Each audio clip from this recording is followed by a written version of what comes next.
well, obviously tea versus coffee. Uh-huh. My mum drinks maybe, I don't know, she has 15 cups of tea a day. Oh, wow. And then if I have two cups of coffee, she'd be like, oh, that's too much. But What a um, hypocrite. exactly. Welcome to English with Lewis. Let's go! Hello, everybody. Welcome back once again to English with Lewis and another wonderful conversation and interview. And today I'm joined by the wonderful Kevin. Hello. Hello, good afternoon. How are you today, Kevin? Fine. I just came back from work. We're planning the next school year and nearly on holiday. So I'm really looking forward to that. Woo woo. Um, Lovely phrase to look forward to something. I just thought I'd highlight the fact that many people make a mistake and they say, I'm looking forward to go on holiday, which is incorrect because after look forward to, we always need to use ing. So I'm looking forward to going on holiday, or simply, I'm looking forward to my holidays. Um, anyway, Kevin, tell us about you. Introduce yourself. Okay, so my name's Kevin. I'm half English, half Spanish, and I've been working as an English teacher here in Spain for something like 15 years. I've taught all ages. I've done primary, I've done adults, I've done teenagers, pensioners, and all levels. But mainly, I've been teaching advanced, so Cambridge Advanced. Uh, and what ages do you prefer teaching the most? So I prefer teaching young adults because I feel as if I can connect with them because I was kind of quite difficult at their age. So I understand their struggles at school and I just enjoy teaching them because of that, because I feel I'm helpful.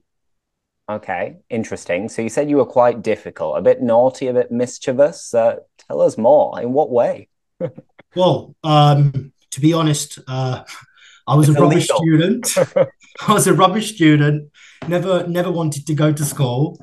Um, wasn't really interested in learning. And then, yeah, I became a teacher. I don't even know how that happened, to be honest. But yeah, that's kind of it. Uh-huh. Okay. It's funny because a couple of people have told me this before, that they didn't like learning at school. The methodology wasn't really made for them, and they didn't enjoy doing exams. And then something clicked, something changed. And then 20 years later, 10 years later, you're teaching. What the hell? Exactly. Cool, cool. So, at the moment, you said you're teaching mainly advanced. So, do you specifically prepare for these like Cambridge exam stuff like that, or is it a bit of everything? So right now, I'm not teaching advanced. Right now, I work in a international school in Barcelona, and I teach Bachillerato Nacional English. But it's an international school, so the level is quite high. Yeah. So basically, they all get very good grades in selectividad, which is the exam to get into university. But in the past, I worked as an advanced teacher for like 10 years. So basically, preparing students for CAE. Interesting. See, official English exams, usually I try to stay away from them, personally in my own teaching, because I always think of it like a little bit of a business. And I feel like people are being forced to do exams just so then they can be shortlisted for different jobs. And there's something that doesn't quite sit right with me with exams. Did you enjoy preparing people for these Cambridge exams? And what do you think about it? Um, Actually, I did. And I did enjoy it very much. Basically, because my mum was also an advanced teacher. Uh-huh. So it kind of my mum was very proud of me when, the results were very good. And yeah, kind of like just making my mum proud of me. So I would prepare loads of students every year for the exam. The results were very good. And yeah, I just got into it basically. Interesting. So like mother, like son. Exactly. Uh, Exactly.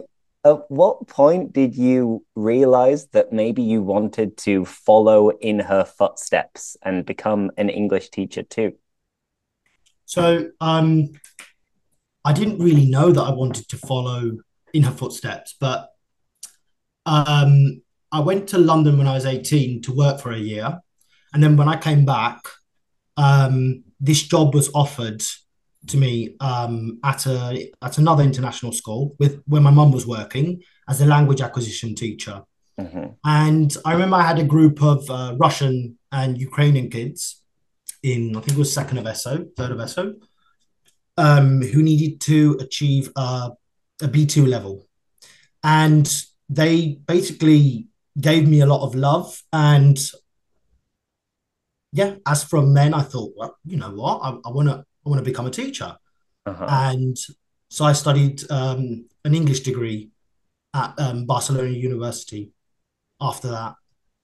Okay, awesome. And for anyone who is watching this and they are maybe studying and thinking about doing a CEA Cambridge English exam, what tips or pieces of advice would you give them? Well, Cambridge exams, as you already know, are not, and I mean, as you were saying before, they're not really only about your English level.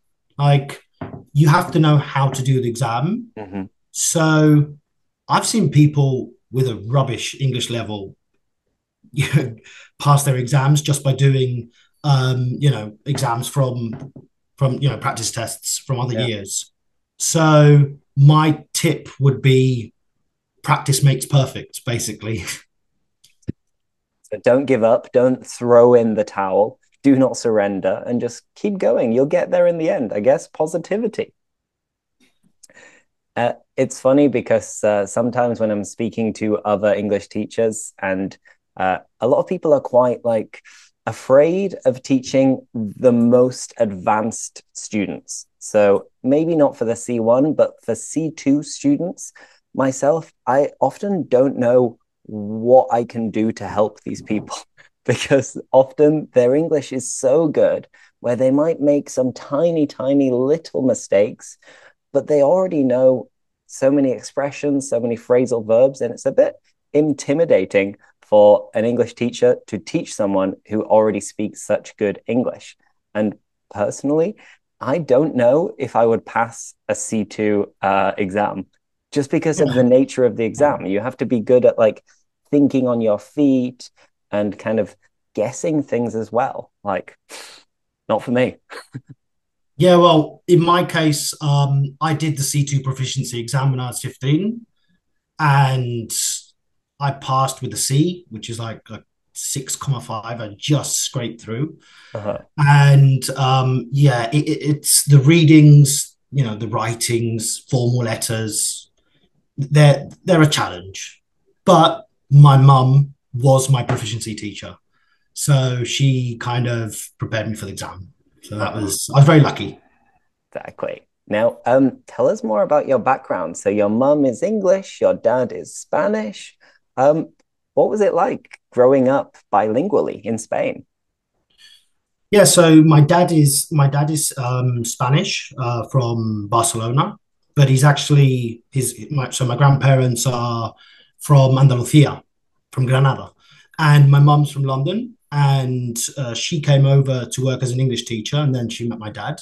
Uh-huh. And you said, what is it like to grow up? Yeah, you were growing up in a bilingual Oh yeah. family. Like, what was Oh, that experience like? it was not. I mean, it was fine because I went to a British school, so all my teachers were British here in Barcelona, and so it was just normal for me. I just went to school, and for me, it was just I didn't even know I was learning both languages, to be honest. Mhm. And my dad would speak to me in English too at home. Uh-huh. Then we would watch films in English all the time. So basically, we couldn't watch the films in Spanish. I had Sky, Sky TV at Yeah, yeah. home, and so it was everything was in English. Even when I was playing PlayStation with my older brother, my mum would say that we could only play PlayStation if we played in English. So my mum really made an effort, to be honest. Yeah, I know. What a great teacher. Yes. I She mean, she did your I had no C2, she choice. got you a job, she forced English on you. Yeah, very lucky. Excellent. Because they say that sometimes it can be challenging if you are growing up with two different languages at the same time. Like, were you conscious of this at the time when you were just a little kid? No, but um, no, because my whole environment was English. I went to English church, I went to English school. My granddad would come over and he was English, so I'd spend a lot of time with my granddad, and so I don't know, I didn't Just even happened. notice, to be honest. It just happened. It's like kind of Yeah, weird. no. I don't know. I mean I did notice with Catalan though, because Catalan's the third language we speak. Well, it's first language in Catalonia, and then we also speak Spanish. And I did struggle a bit with Catalan at my football club, for example. And Mhm. I played water polo. Don't know if you know what water polo is. Never played it, but I know of it. Yeah, Yeah, so I played in a team, and sometimes I would struggle to understand Catalan, but I'm fluent in the three languages now. So exactly. yeah. Bravo. And would you like to learn any other languages? I've got my B1 in French also, Uh-huh. but Très I bien. don't speak French. I don't speak French right now. I did that when I was 16. So yeah, I've forgotten all my French, to be Uh-huh. honest. It's a bit Yeah. rusty, maybe. I'm sure you can brush up on it in the future. Yeah, I've sometimes used Duolingo, and I mean, I understand French, but yeah, I should definitely practice it to kind of, yeah, remember how to actually produce the language. Okay. What do you think of Duolingo? Um, I mean, I've only used it really not even for hours, so I can't really say. I mean, it's okay, but really, you need that interactive side of language teaching, right? Like, you know, actually speak to a human being, and Uh, yeah, being in real life situations where you have to produce the language for a purpose. okay. And not just saying there are two cats. Yeah, The two cats are sad. yeah. I mean, it's okay. Just you know, just to kind of um, maybe don't know, get you motivated to then join a course or some classes or something. No, no, 100%. I agree that Duolingo is very addictive and it's gamified as well. So that's what makes you want to keep going back for more because you go on the app, you hear these really cool noises and these nice animations. Everything is designed beautifully. But then, in terms of actually how much it prepares you to speak another language, I'm a little bit hesitant to say that it's a good way to learn a new language, but it's fun and it's a way of getting started. And if that motivates you and you stay consistent with your streak of 1,000 days, then Yeah, it can't do any harm. So whether it'll actually exactly. do much good is another debate entirely, but it's not going to do any harm. So hey, teach Yeah, Duolingo. Why I not? agree. Hmm. You mentioned you played for a football club. What position did you play? So I was a striker, but I only really played football for a few years. My sport was water polo. Oh, Yeah, so I played water polo. I did swimming and then water polo from the age of 6 to 17, 18.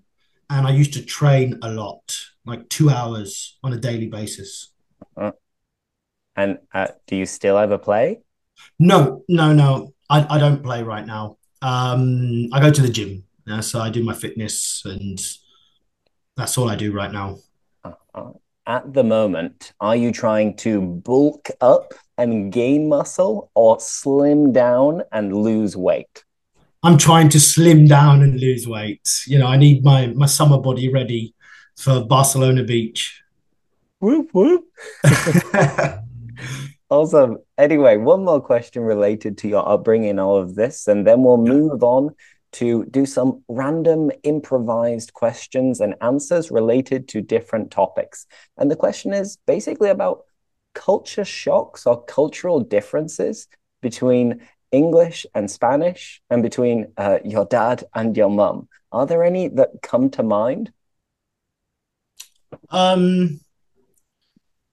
Well, I mean, when well, obviously tea versus coffee.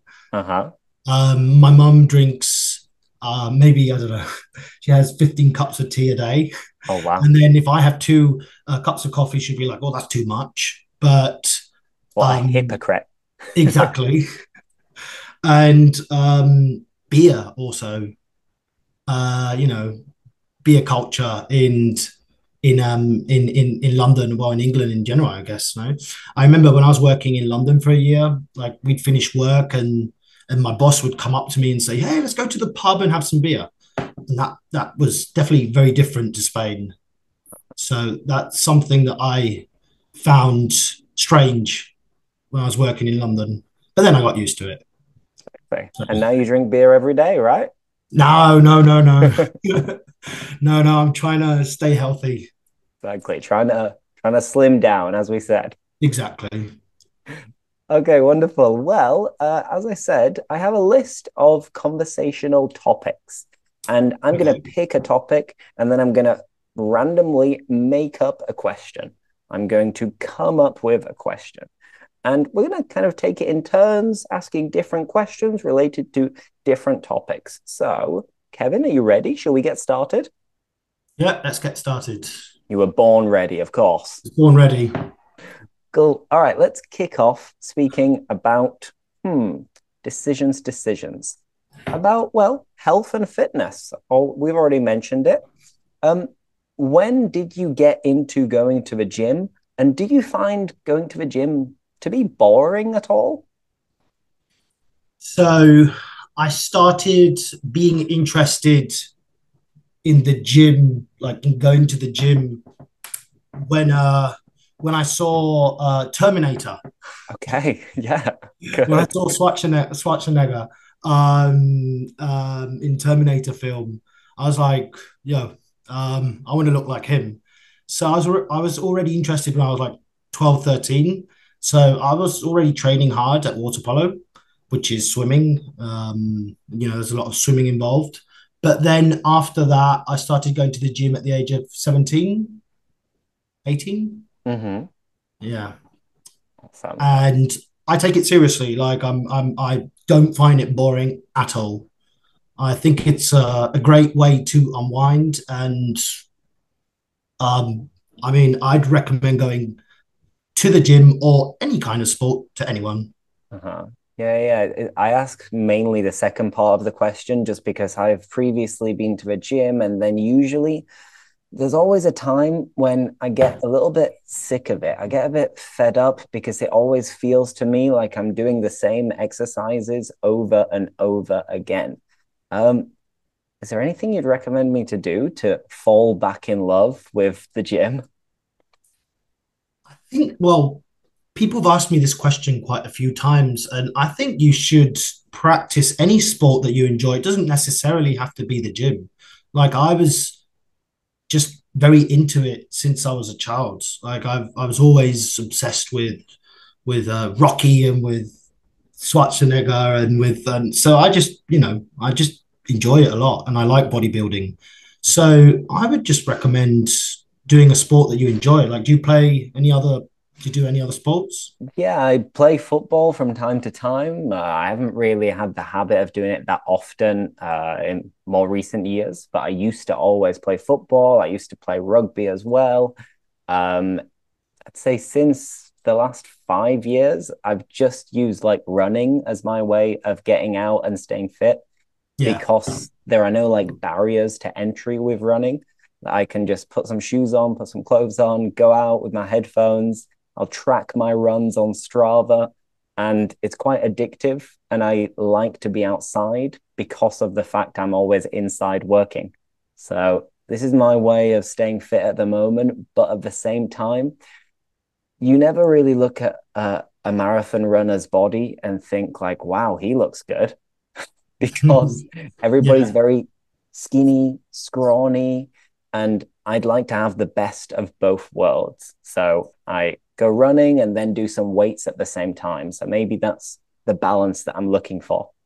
Yeah, but if you want to look jacked, you need to eat loads of protein, do your diet properly. It's not only going to the gym, but I'd recommend staying consistent twice a week, maybe just, doing your upper body, your lower body, your legs, and just, trying to enjoy it. Exactly. I'll do my best. A nice Yeah. adjective you use there is jacked. So if you want to look jacked, you need to have loads of protein, creatine, etc. Yeah, I take all of Of course you do. that.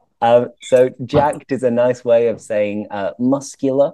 And another slang word that I'd use is buff or hench. Yeah. So like, oh yeah, he's hench. He's jacked. He's buff, meaning big muscles, essentially. Yeah. Cool. All right, next topic. Kevin, over to you. The ball is in your court. Pick a topic and surprise me with a question. Okay. I don't know if I'm going to be very good at this, but so travel, right? I mean, I've been following you for quite a long time, and I know you're here and there quite a lot. Where well, you told me before that you lived in Sevilla. Uh-huh. What was it like in Sevilla? Well, Seville is an amazing city in the south of Spain. It's the southwest of Spain, kind of near Portugal. And Seville is an absolutely beautiful city. I think it's maybe the most beautiful city in the world, because it's a very ancient city with lots of culture, lots of old buildings, lots of churches, an incredible cathedral. There is a nice river going straight through the middle, and you have some iconic bridges that go over the river. The only downside, well, there are a couple of downsides, is that unlike Barcelona, there is no beach. And in summer, Seville is hot, like absolutely boiling, scorching, sweltering, roasting. It's like 40 degrees on a daily basis. So if you don't have air conditioning, you'll probably melt. So Seville is amazing basically for like 8 or 9 months of the year. From mid-September until like mid-May, the weather's wonderful. But then you need to be able to get to the beach in Cadiz, for example, or going back to England or Belgium at the moment in the summer months, because it's unbearable. It's just too hot and I can't handle it. Yeah, I mean, I've been in Granada in the summer, and yeah, it is too hot to be honest. I remember like 40 degrees, right? Like regularly as well. Like Yeah. every Here in single day. Barcelona, it's not that hot. It's maybe like 35 degrees throughout summer. Uh-huh. And it's very It's, humid in it's Barcelona. humid. Yeah, yeah, yeah. It's lovely here, to be honest. It's lovely. But yeah, I agree 100%. But Have you no, been to Seville, Barcelona? I have been, yeah, I've been a few times. Never for a long period of time, but I've been for like a weekend here and there. The most recent time when I went was actually for my brother-in-law's stag do. So a stag do is a bachelor party in American English, and it is the party that a man would go on with friends, maybe family as well, before getting married. And Chad, my brother-in-law, organized it in Barcelona. We went there for a long weekend. The weather was beautiful. We went to the beach. We went to lots of bars and restaurants. We ate very well. And yeah, we drank far too much, but it was great. It was perfect. Where did you go?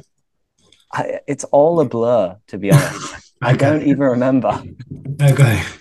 But no, maybe next time I go, it'll be in a very controlled, organized way. I'll have an itinerary, and then I can tell you where I went. Okay. Awesome. All right, let's move on to the next topic. My turn this time. So the topic I'm going to choose is education. Given that we are both teachers, I work in the private sector with adults. You work also for a private school, I assume, but for teenagers. How would you evaluate and assess the Spanish education system? So right now, where I'm working at, the level's really good because it's an international school. But typically, teenagers and well, kids in general do not have a good English level in Spain. I mean, you know about it. You've worked in Sevilla, right? The level is very low, but at the same time, that was something very positive because I had loads of work. Like from a very early age, at the age of 16, I was already teaching English here in Barcelona. So it was a good chance for me. So the teachers are normally not that qualified, in my opinion, to be English teachers at school.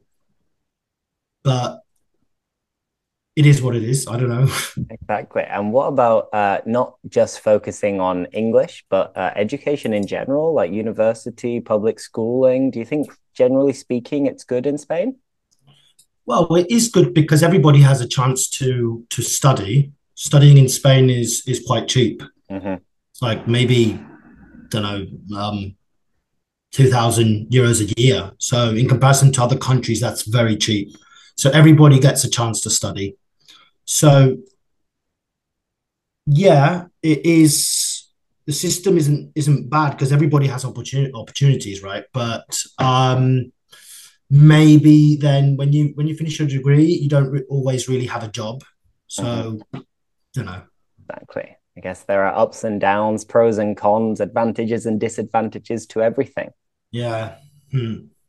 It's interesting because I went to university in England, and I'm from a kind of normal family. So my parents couldn't afford to pay for all of my tuition fees and my university because it's very expensive in England.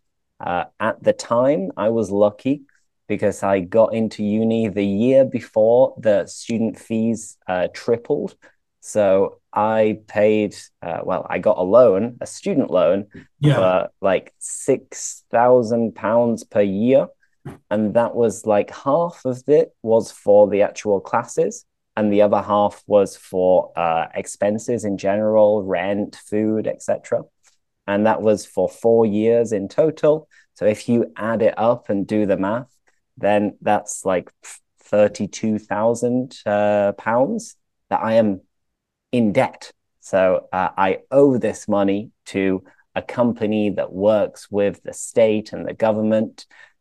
But if I had gone to university in Spain, 2000, I'd have probably been able to pay for it. So yeah, I mean, I was working as an English teacher and studying my degree in English literature, and it was no problem. I was paying 100 euros a month and fine. So yeah, in that case, it is very positive that everybody gets a chance to study. Exactly, it's affordable. Yeah. Viva España. Viva España. Exactly. Yeah. Also, let's do another topic or two. Now, Kevin, your turn. Right, let me have a look. Okay, technology. So what's your opinion on AI? Oh, I like it. You use it for English teaching? Yeah, so artificial intelligence, AI, to be honest, it's scary and exciting at the same time. because with artificial intelligence, there are so many advantages that we can be so much more productive with our time, and we can use tools and websites to save time. For example, this list of topics, it's from ChatGPT. The other day, I uploaded some videos that incorporate artificial intelligence too. So it makes human beings' life easier, or at least that's the aim. But I think the main reason why there have been these technological advances and breakthroughs is just because there are people who own big companies who want to keep increasing their profits, and that way they maybe don't need to hire as many people. So at some point, as artificial intelligence is getting better and better and faster, there is going to be a moment where we need to find some regulation or something like this to be able to make sure that robots aren't completely taking over our jobs and making us a little bit redundant, because that is the ultimate science fiction nightmare, that robots will be ruling the world and will be begging in the streets, asking for some money and stuff like this. So don't want to sound too dramatic, but AI is cool. It's exciting. I use it. And I think human beings need to learn how to use it, because if not, that's when you can be left behind and people might become better than you at a job compared to if you don't use it. So it's scary, exciting. Who knows what will happen, but I believe that it'll be positive. Yeah. I mean, I also use it all the time, to be honest. I prepare classes with it. I think of ideas, but really then at the end of the day, you have to check the information and know that it's a good way of brainstorming. But other than that, I don't think that maybe in the future it might go, well, as you're saying, it might take over the world, like the film Yo Robot. Mm-hmm. But I mean, I'm very keen on learning about AI in general. It is very interesting. And are you worried as an English teacher that our jobs might be taken over by robots? Not really. Not yet. Not yet. I don't think anyone wants to have a chat with a robot. I mean, you want to have real interactions, right? That's the way I see it. So I wouldn't think so. I wouldn't think it would take over teachers yet. But who knows what could happen? Yeah. For our sake, for our benefit, hopefully there'll be some good regulation to make sure that AI can only be a tool, that it can only help us without replacing us. Let's see. All right, let's do one final topic and then we'll call it a day. So it is my favorite topic. I usually end every conversation talking about this because everybody loves food and everybody loves cooking. So if you had to create a 3-course meal before the world ends because we are taken over by another civilization and the robots turn on us, what would be your starter, your main, and your dessert? My starter, my main, and my dessert. My main would definitely be a steak. Okay. Blue, rare, medium rare? Well done. Really? Yeah. Oh. And I don't really care. I mean, as long as it's a big steak. And for my starters and my dessert, I don't know, dessert. I just like to eat some fruit. I'm not really into ice creams or cakes or anything like that. So some fruit, some mango, some watermelon. Very simple. So healthy. I mean, I'm used to just eating healthy. Yeah. don't know, for my starters. No idea, to be You're honest. a simple man. All you want is steak and fruit. Exactly. And then I don't know, maybe some kind of vegetable soup or Uh-huh. Food yeah. isn't really your thing, is it? No, it is. I love eating an enormous steak. Like I have one every night. That's Exactly. my Yeah. thing, basically. Yeah. I Sounds love it. like an I really enjoy expensive it. life. No, I mean, yeah, well, uh yeah, it is expensive to be honest, but yeah, I think it's worth it. Very perfect. Yeah. Living the life, a steak every night. Steak every night. Honestly, What? I eat a steak every night. And like you don't mix up the meat and sometimes have like turkey or chicken or Yeah, pork. yeah. I Just mean, twice or maybe three times a week, but normally I eat red meat. Like I enjoy that. Yeah. Mhm. Perfect. Interesting. You know, I need my gains. Exactly. Thinking about the gains, you need to be jacked. Of course. Exactly. Yeah. Awesome. Cool. Anyway, I think we'll call it a day there. Thank you so much, Kevin, for joining me. As I said, it's been a long day, but it's been a good chat, and we've spoken about so many different things at the same time.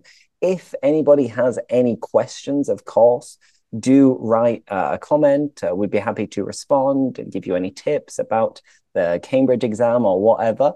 And if anyone's watching and they want to find Kevin, where can they find you? Yeah, so I'm not on YouTube yet. Yet. Uh-huh. Maybe Um, you will be by the time this is released.